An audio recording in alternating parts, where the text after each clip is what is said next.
नमस्कार, India voice देख रहे हैं आप और मैं हूं आपके साथ शिवम दुबे। इंडिया वॉइस का खास प्रोग्राम खबर दिन भर में आप सबका स्वागत है। रुक करेंगे खबरों की ओर। आपको बता दें कि संयुक्त अरब अमीरात के अबू धाबी में पहला हिंदू मंदिर बनकर तैयार हो गया है। बीएपीएस द्वारा निर्मित यह हिंदू मंदिर बेहद भव्य और विराट है। अयोध्या में रामलला की प्राण प्रतिष्ठा के बाद देश से बाहर एक बार फिर बड़े हिंदू मंदिर का प्रधानमंत्री मोदी ने उद्घाटन किया। इसके लिए प्रधानमंत्री मोदी मंगलवार दोपहर 2 दिन के दौरे पर अबू धाबी पहुंचे हुए थे, जहां उनका ग्रैंड वेलकम किया गया। इस दौरान प्रधानमंत्री नरेंद्र मोदी और संयुक्त अरब अमीरात के राष्ट्रपति शेख मोहम्मद बिन जायद अल नाहयान गले मिले। अबू मुरीखा क्षेत्र में स्थित यह हिंदू मंदिर 700 करोड़ रुपए की अनुमानित लागत से बना है। आज इस भव्य हिंदू मंदिर के उद्घाटन कार्यक्रम के पल पल की अपडेट के लिए बने रहिए इंडिया टीवी डिजिटल के साथ।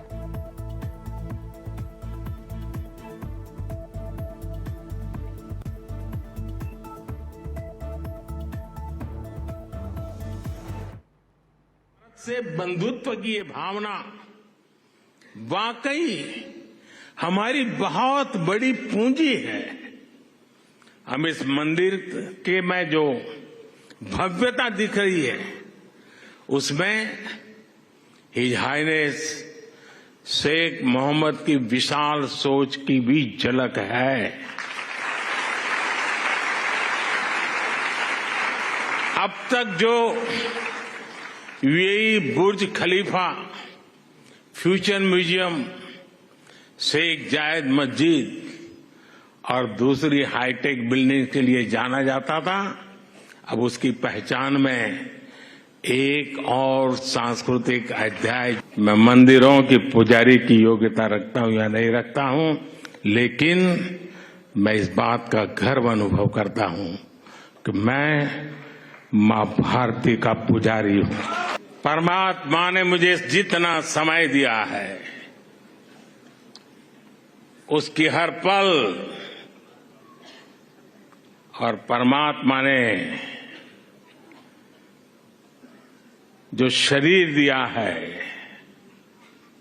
उसका कण कण सिर्फ और सिर्फ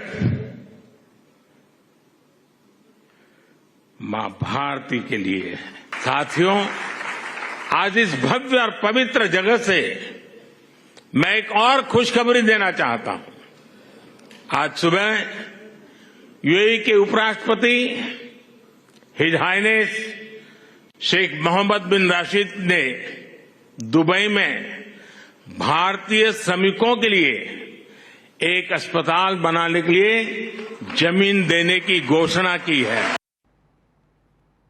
प्रवर्तन निदेशालय यानी ईडी ने दिल्ली के मुख्यमंत्री और आम आदमी पार्टी के राष्ट्रीय संयोजक अरविंद केजरीवाल को दिल्ली एक्साइज मामले में चल रही जांच में शामिल होने के लिए नया समन जारी किया है। ईडी ने उन्हें 19 फरवरी को पेश होने के लिए कहा है। इससे पहले भी ईडी 5 समन भेज चुकी है, जिसे मुख्यमंत्री ने नजरअंदाज कर दिया था।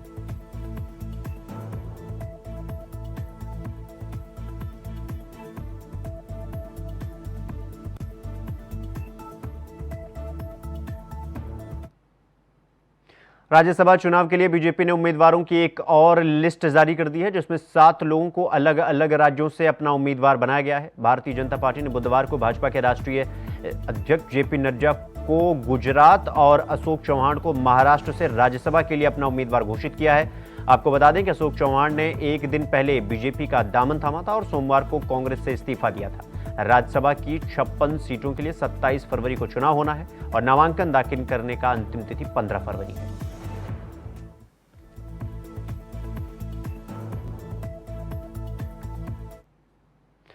खबरों में आगे बढ़ेंगे। अगली खबर लखनऊ से है, जहां एआईएमआईएम के नेता आसिम वकार ने समाजवादी पार्टी को लताड़ लगा दी। आपको बता दें कि राज्यसभा प्रत्याशियों पर समाजवादी पार्टी को आसिम वकार ने कहा कि पीडीए का राग अलापने वाले की लिस्ट में पीडीए है कहां। उन्होंने आगे कहा कि राज्यसभा के तीनों उम्मीदवारों में अल्पसंख्यक पिछड़ा वर्ग क्यों नहीं है। समाजवादी पार्टी को मुसलमानों का 100% वोट लेना है, लेकिन राज्यसभा में मुसलमानों को ठेंगा दिखाना है। आसिम वकार आगे कहते हैं कि समाजवादी पार्टी सरकार में 40 में से 36 यादवों को एमएलसी बनाया गया था, तब सभी मुस्लिम नेता आखिर क्यों शांत हो जाते हैं।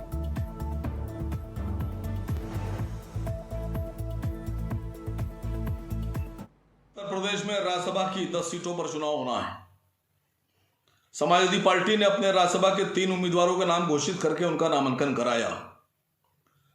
पहला नाम आलोक रंजन, दूसरा नाम जया बहादुरी और तीसरा नाम रामजी लाल सुमन। पीडीए पीडीए पीडीए चिल्ला चिल्ला के आप पीडीए आसमान सर पे उठाए हैं, और ये 3 नाम आपने घोषित किए, इसमें कहां है पीडीए? पिछड़ा, दलित, अल्पसंख्यक, तो इन 3 नामों में पिछड़ा कहां है और अल्पसंख्यक कहां है? आप मुसलमानों के 100% वोटों पे दावेदारी करते हैं और मुसलमान आपको वोट भी देता है 95%, 98%। और जब राज्यसभा सदस्य देने की बात आती है तो आप ठिंगा दिखा देते हैं, ठिंगा। जब आपकी सरकार थी तब आपने 40 में से 36 एमएलसी बनाए थे यादव, और आज जब 3 राज्यसभा सदस्य आए तो मैंने एक चैनल पर अभी कुछ दिन पहले आपके एक नेता से कहा कि मुसलमान को राज्यसभा भेजिए, एक को, हमारा हक है, भीख नहीं मांग रहे हैं आपसे, हम वोट देते हैं आपको। उत्तर प्रदेश में राज्यसभा की 10 सीटों पर चुनाव। बुलेटिन में रुकेंगे एक छोटे से ब्रेक के लिए। खबरों का सिलसिला जारी है, फौरन लौट रहे हैं। ब्रेक के बाद एक बार फिर आप सबका स्वागत है मेरे साथ। रुक करेंगे अगली खबर की ओर। आपको बता दें कि किसानों के दिल्ली कूच के चलते दिल्ली के टिकरी बॉर्डर पूरी तरीके से बंद कर दिया गया है। इस बीच टिकरी बॉर्डर की बात की जाए तो यहां के स्थानीय लोगों को भी इस समस्याओं का सामना करना पड़ रहा है। साथ ही यहां से गुजरने वाले ट्रक चालकों को भी इससे भारी समस्याओं का सामना करना पड़ रहा है। सुनिए।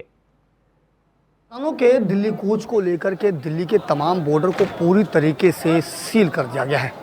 इस बीच दिल्ली के तमाम बॉर्डर पर लोगों को काफ़ी समस्याओं का भी सामना करना पड़ रहा है, चाहे वो स्थानीय लोग हों या फिर बॉर्डर से गुजरने वाले लोग हों। हर किसी को इस समस्या से दो चार होना पड़ रहा है। इस बीच हम पहुंचे हैं, टिकरी बॉर्डर पर हैं, और टिकरी बॉर्डर पर कुछ ऐसे ट्रक ड्राइवर हैं जो दिल्ली से बॉर्डर पार करने के तैयारी में थे, लेकिन यहां पर उन्हें रोक लिया गया। और कहीं ना कहीं पिछले लंबे समय से यहीं पर हैं। हम उनसे बात करेंगे कि आखिरकार किस तरीके से उनको समस्याओं का सामना करना पड़ा और आखिरकार क्या क्या उन लोगों को दिक्कत परेशानी हो रही है और कहाँ से आए थे भाई साहब आप? हाँ जी, कहाँ से आए हैं आप लोग? हम दिल्ली से आयसा खाली करके कहाँ जा रहे थे? भरने जा रहे थे सर। तो आप यहाँ पे आपको रोका गया है, कितने समय से आप रुके पड़े हैं, क्या समस्या आ रही है? 4 दिन हो गए सर, 4 दिन से इधर ही खड़े हैं, ना नहाना है ना धोना है, सारी परेशानी है। लेटरिन बाथरूम कोई सब परेशानी, कोई सुविधा नहीं, कुछ नहीं। खाने में जाते हैं सारा वो बोलता है तुम्हारा ठेका ले रखा है खाने का, ऐसे बोलता है वो। अच्छा, अगर मैं बात करूं, जब आपको यहाँ रोका गया तो कुछ बताया गया होगा, कुछ या नहीं कुछ किया? नहीं बताया, गाड़ी साइड लगा के चाबी छीन ली हमसे, चाबी छीन ली, कुछ नहीं बोला, क्यों रोका है क्या नहीं, कुछ भी बता के नहीं दिया, कुछ बता के नहीं दिया। कहाँ से आप कहाँ से आए? अलवर से, राजस्थान से। तो यहाँ से आप किस तरफ जा रहे थे? हम यहाँ जा रहे थे बांदरगढ़। तो क्या बोल करके आपको रोका गया, कुछ बताया? हमको तो लोग कहिए कि खाली 2 घंटा गाड़ी खड़ी कर दो, बस फिर बाद में चल रहे हैं। चाबी छीन ली हमारी गाड़ियों की। अब न तो नहाने की सुविधा है न लैट्रिन की सुविधा है, कुछ सुविधा नहीं है। कितने दिन से आप लोग हैं? 4-5 दिन हो गए आज। तो खाना पीना कोई सुविधा नहीं? सुविधा तो है, जैसी है वैसी नहीं है। बेइज्जती करता है, बेइज्जती, थाली हाथ में छीन लेता है, कोई ठेका ले रखा है कि हम 2 रोटी दूंगा 4 रोटी दूंगा साल, ऐसे कहता है ये बात। तो ये ट्रक आपका खुद का या आपका, मतलब यहाँ पे इसमें चलाते थे? हम तो हमारा चक्का चलेगा तो तनख्वाह है ही नहीं इसमें, तब 2 पैसे बढ़ेंगे बच्चे इनको। तो आपको वो जो मालिक हैं वो आपको कुछ मालिक बोलते फोन नहीं उठा रहे हमारे, मतलब उनकी तरफ से भी कोई मदद नहीं? आप कहाँ से आए हैं? मैं गुजरात से आया हूँ। तो क्या बता करके आपको रोका गया? तो कुछ बोला गया होगा, आपको बताया गया होगा जानकारी? बोले थे 2 घंटे के लिए, बस जब से खड़े करवा दिया 4 दिन हो गया। 4 दिन हो गए। तो अभी तक कोई समस्या, कुछ मतलब नहीं, कोई समस्या नहीं। सुविधाएं क्या क्या दी जा रही हैं? सुविधा हमारे लिए कुछ भी नहीं है। सुविधा नहीं, क्या सुविधा?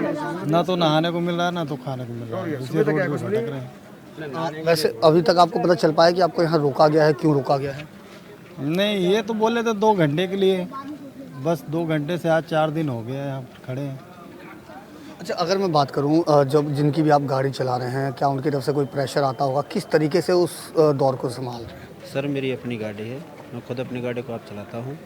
मेरी गाड़ी की मंथ की 95,000 किस्त है, 14 चक्का मेरी गाड़ी है। अपना मैं बच्चे का पालन पोषण कर रहा हूँ तो इसी गाड़ी से कर रहा हूँ। अगर मेरा 4 दिन यहाँ टूट गया तो 4 दिन और टूट गए तो किस्त कवर नहीं होगी महीने की।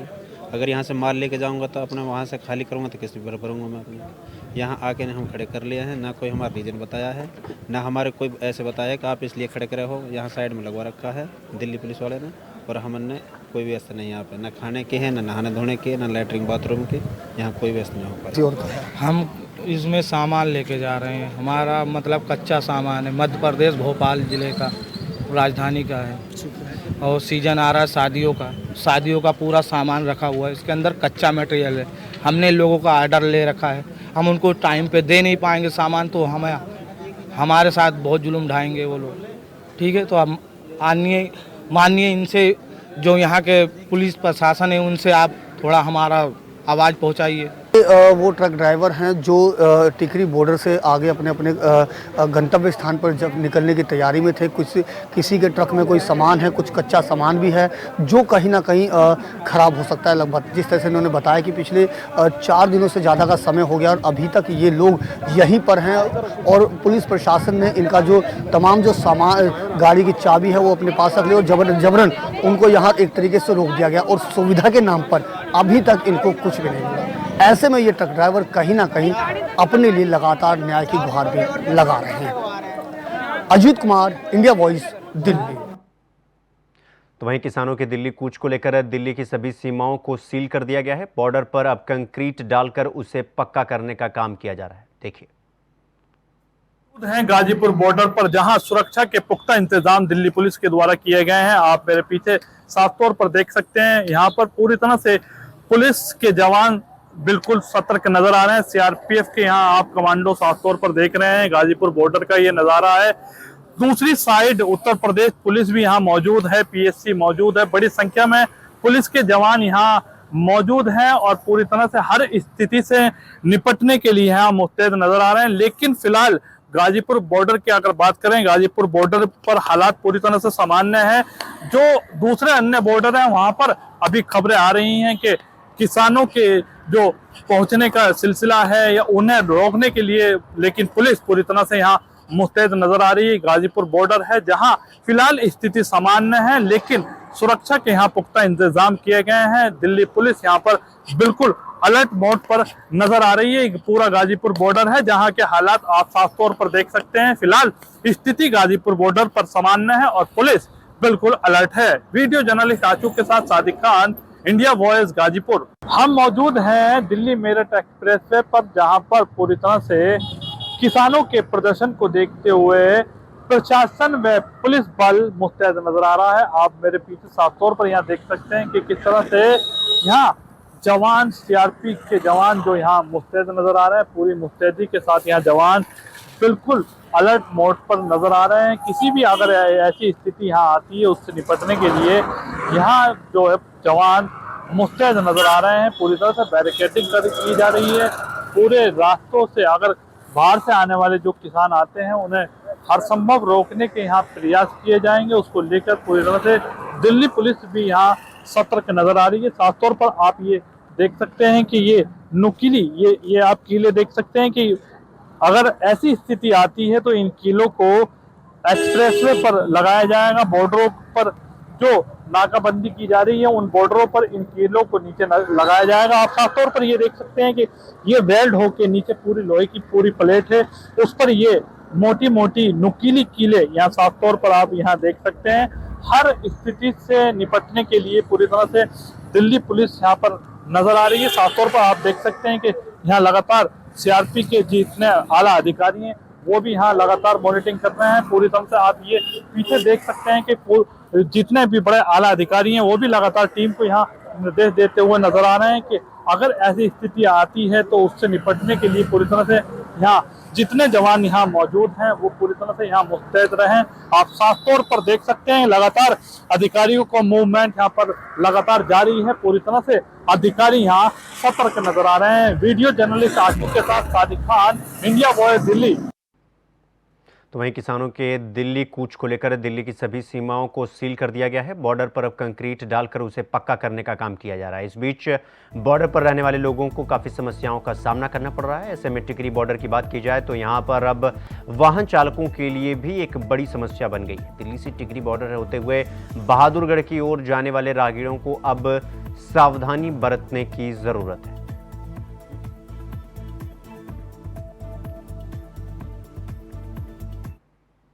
गौतम बुद्ध नगर के आबकारी विभाग को आबकारी आयुक्त से प्रशस्ति पत्र मिला है। इस वित्तीय वर्ष में प्रदेश में राजस्व बढ़ाने में गौतम बुद्ध नगर पहले नंबर पर रहा। आपको बता दें कि जिले में करीब 1600 करोड़ रुपए की शराब बेची गई। पिछले साल के मुकाबले इस साल 25% बढ़ोतरी हुई है। इस आंकड़े की वृद्धि से आबकारी आयुक्त के द्वारा गौतम बुद्ध नगर की आबकारी अधिकारी को प्रशस्ति पत्र देकर सम्मानित भी किया गया।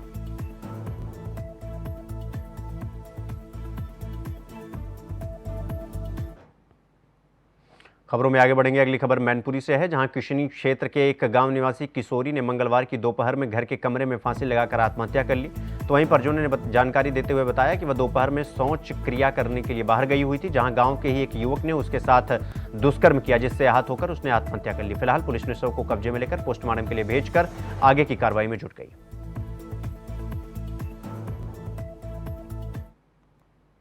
अगली खबर कन्नौज से है, जहां गंदगी की शिकायत पर सीएमएस ने जिला अस्पताल में औचक निरीक्षण किया, जहां पर सीएमएस के औचक निरीक्षण से स्वास्थ्य कर्मियों में हड़कंप मच गया। आपको बता दें कि इमरजेंसी और ट्रॉमा सेंटर की गंदगी देख सीएमएस का पारा चढ़ गया। तभी सीएमएस ने सफाई कर्मचारियों पर फटकार लगाई और आमने सामने सफाई करवाई, साथ ही दोबारा लापरवाही करने पर कार्रवाई करने की चेतावनी भी दी।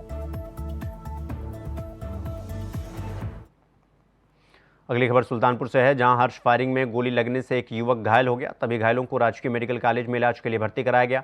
इलाज के दौरान युवक की मौत हो गई। युवक की मौत में से परिजनों में कोहराम मचा हुआ। सूचना मिलते ही मौके पर पहुंची पुलिस ने शव को पोस्टमार्टम के लिए भेज दिया। घटना लंबुआ कोतवाली क्षेत्र के बेदूपारा गांव की बताई जा रही है।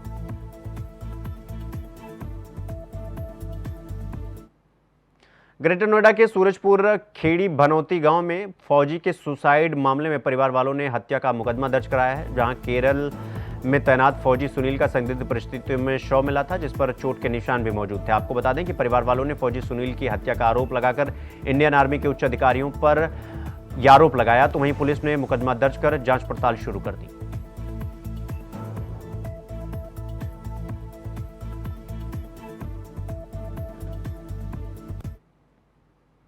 अगली खबर फतेहपुर से है, जहां खेत की रखवाली कर रहे किसान की हत्या कर दी गई। वहीं हत्या की वारदात से इलाके में हड़कंप मच गया। सूचना मिलते ही मौके पर पहुंची पुलिस ने शव को कब्जे में लेकर पोस्टमार्टम के लिए भेज दिया और पूरे मामले की जांच पड़ताल में जुट गई। घटना जिले के थाना जहानाबाद के खैराबाद की बताई जा रही है।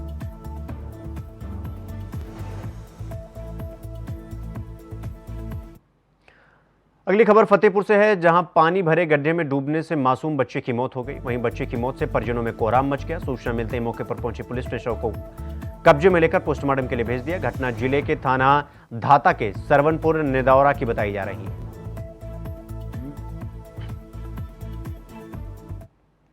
फतेहपुर में बेकाबू ट्रक ने बाइक सवार को कुचल दिया। आपको बता दें कि हादसे में बाइक सवार की मौके पर ही मौत हो गई। हादसे के बाद ट्रक के साथ ट्रक चालक मौके से फरार हो गया। सूचना मिलते ही मौके पर पहुंची पुलिस ने शव को पोस्टमार्टम के लिए भेज दिया। घटना जिले के थाना कोतवाली के लखनऊ बाईपास की बताई जा रही है।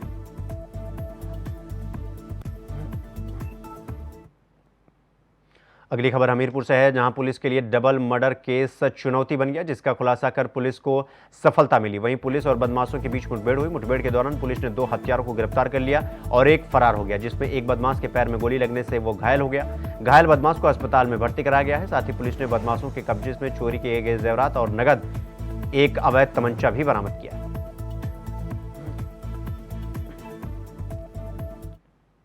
अगली खबर लखीमपुर खीरी से है, जहां ग्राम समाज की जमीन पर अंबेडकर की प्रतिमा रातों रात रखने से इलाके में हड़कंप मच गया, जिस वजह से गांव में दोनों तरफ से पत्थरबाजी होने लगी।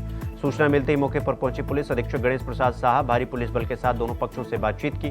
वहीं बातचीत के दौरान प्रतिमा को हटाया गया। इलाके में तनाव की स्थिति बरकरार रहे। साथ ही भारी पुलिस बल का पहरा गाँव में लगाया गया है।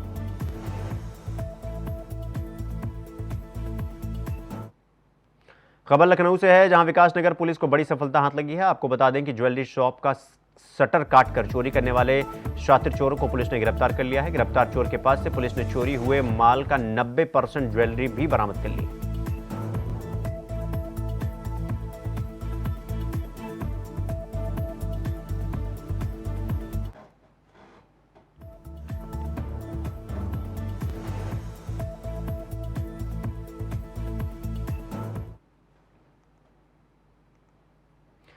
अगली खबर गाजीपुर से है, जहां आगामी पुलिस आरक्षी भर्ती परीक्षा के दृष्टिगत आज दिनांक 14 फरवरी 2024 को जिलाधिकारी एवं पुलिस अधीक्षक द्वारा पुलिस आरक्षक भर्ती परीक्षा के लिए परीक्षा केंद्र बनाए गए और विभिन्न स्कूलों का निरीक्षण किया गया। आपको बता दें कि गाजीपुर जनपद में 45 परीक्षा केंद्र बनाए गए हैं। प्रत्येक पाली में लगभग 18,000 यानी 4 पालियों में कुल 72,000 अभ्यर्थी परीक्षा में सम्मिलित होंगे। Shaheed Smarak inter college Nandganj, town national inter college Saidpur, Adarsh inter college Siyawa Bhitari Saidpur इत्यादि परीक्षा केंद्र बनाए गए हैं। स्कूलों का निरीक्षण कर वहीं सुरक्षा संबंधित जायजा भी लिया गया।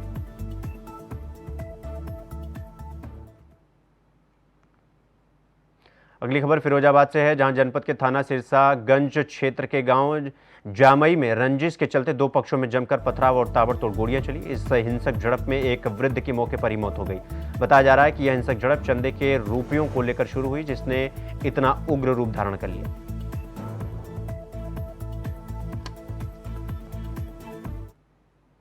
खबर दिन भर में फिलहाल अभी के लिए बस इतना ही। देश दुनिया की तमाम खबरों को देखने के लिए देखते रहिए इंडिया वॉइस। नमस्कार।